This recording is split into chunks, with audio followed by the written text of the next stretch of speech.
কথার মধ্যে এটা এসে গেছে, যদি আপনি বিরোধী দল হন তাহলে আপনাদের সাথে এত পার্টনারশিপের ইতিহাস মনে হচ্ছে যে বিএনপি যেতে পারে পাওয়ারে। আপনারা কি শক্তিশালী বিরোধী দলের ভূমিকা পালন করতে পারবেন, অথবা আপনারা পাওয়ারে যাওয়ার মতো মানে অবস্থানে আপনারা গিয়েছেন কিনা? আরেকটা বিষয় আসছে যে -1 কোনো ফর্মুলা এখন চলতেছে কিনা, যে তারেক রহমান মাইনাস, এরকম কিছু আছে কিনা? কারণ উনি যাচ্ছেন না। চেষ্টা দিয়ে শুরু করি। হ্যাঁ, ওইটার এই ক্ষেত্রে আপনাদের ভূমিকাটা কি হবে?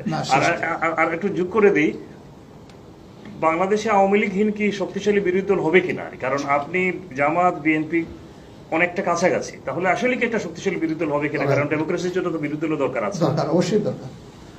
চেষ্টা দিয়ে শুরু করি তাইলে যে আসলে শক্তিশালী কোনো বিরোধী দল হবে কিনা, অবশ্যই হওয়া উচিত। তাই সে যারে দিয়েই হোক, বিরোধী দল যখনই উইক, দেশ তখন উইক হয়ে যায়। বিরোধী দল শক্তিশালী মানে একটা নেশন শক্তিশালী, সুতরাং আমাদের একটা শক্তিশালী বিরোধী দল লাগবে। 2 নম্বর হলো -1 এর কোনো আবাস ইঙ্গিত আমরা পাচ্ছি কিনা, আমার কাছে নাই এরকম কিছু। আমরা যেমন নির্যাতিত মজলুম, তিনিও তেমন নির্যাতিত মজলুম। আমরা চাই যে সকল মজলুমের সঠিক মূল্যায়ন হোক। তিনি দেশে ফিরে যাবেন, মানের সাথে রাজনীতি করবেন, তার দলকে এবং দেশকে নেতৃত্ব দিবেন, উই ওয়েলকাম হিম।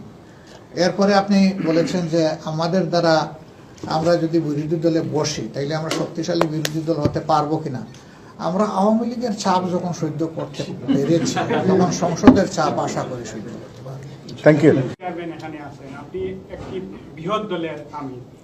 দেশ গড়ার স্বার্থে 2 নেতার কি লন্ডনে কোনো বৈঠক হওয়ার সম্ভাবনা আছে, অথবা কোনো ধরনের কথাবার্তা আপনাদের? আলহামদুলিল্লাহ, কথাবার্তা আশা করি হবে। এবার বৈঠকের সুযোগটা হয়নি, আমি খুব সংক্ষিপ্ত সময়ের জন্য এসেছি।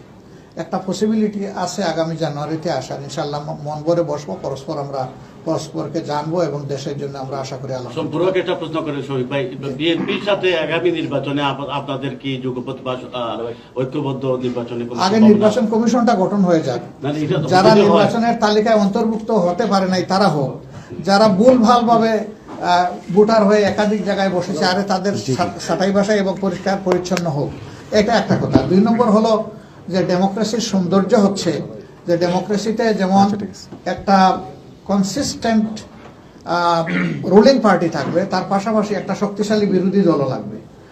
গণতন্ত্রের কিন্তু 2টা টায়ার, সামনের টায়ার পিছনের টায়ার। যে কোনো যন্ত্রযান চলতে হইলে মিনিমাম 2টা টায়ার লাগবে, এক টায়ারে কোনো যন্ত্রযান চলে না।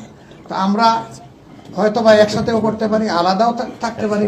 ওনারা পাওয়ারে গেল, আমরা বিরোধী দলে থাকলাম, মানুষ আমাদেরকে পছন্দ করে, আল্লাহ আমাদেরকে পাওয়ারে দিলে আমরা গেলাম, ওনারা বিরোধী দলে থাকলো, এখানে আমরা সহযোগিতা করব এবং বিউটি অফ ডেমোক্রেসি যেটা, এটাকে আমরা এইভাবে ফুটিয়ে তুলতে চাই ইনশাআল্লাহ। মাশাআল্লাহ, আমি যদি কোনো আসনে না দাঁড়াই কোনো সমস্যা হবে? সারা বাংলাদেশের ইলেকশন যদি আমি দেখি এবং সাহায্যকারী হিসাবে কাজ করি, এটা ভালো হবে।